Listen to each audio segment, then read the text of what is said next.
शाम होते होते वही 5 रुपए का 1 किलो बिकता है।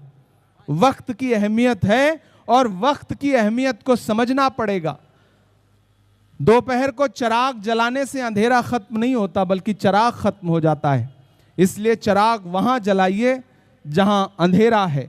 वक्त की अहमियत को समझना है। मैं एक नज्म आपको सुनाता हूं और आपसे दुआ मांगता हूं। मुझे कई सारी नज्मों की फरमाइशें आई हैं। हमारे बुजुर्गों ने एक गजल के लिए कहा है, मैं वो भी सुना दूंगा इंशाल्लाह।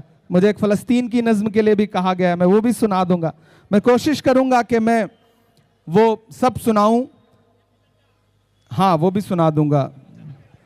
अच्छा, गुजर जाने के बाद आप उनका नाम क्यों ले रहे हैं? वो तो उधर से आवाज आई कि जेपी नड्डा जी वाली नज्म सुना दीजिए। हमने कहा वो तो अब भूतपूर्व हो गए हैं, अब तो पार्लियामेंट में उनसे मिलूंगा तो मैं बता दूंगा कि अभी भी लोग आपको याद करते हैं। मैं आज अगले 2 घंटे बाद 26 जनवरी शुरू हो जाएगी। वो दिन जिस दिन हमारे मुल्क को आईन मिला, संविधान मिला, डॉक्टर बाबा साहब अंबेडकर का लिखा हुआ संविधान, जिसमें महात्मा गांधी से लेकर मौलाना आजाद से लेकर पंडित नेहरू तक की सोच परिलक्षित होती थी, ऐसा संविधान मिला। मैं यहां खड़ा हूं और मैं एक नई नज्म आपको सुनाना चाहता हूं।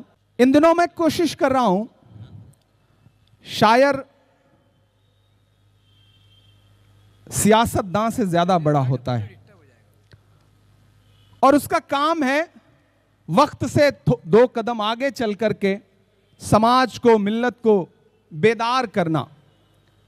मैं बहुत दिन से सोचता रहा हूं कि आने वाले वक्त में, मुजफ्फर भाई जो बात कह रहे थे कि मैं पहले कहता था कि आने वाला वक्त बुरा होने जा रहा है, और आज कह रहा हूं कि आने वाला वक्त और बुरा होने जा रहा है।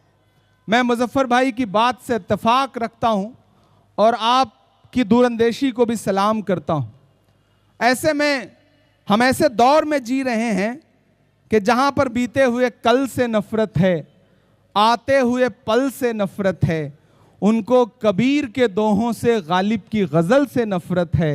वो एक इमारत जिस पर दुनिया भर की मोहब्बत नाज करे, मेरे देश में कुछ बेशर्मों को उस ताजमहल से नफरत है।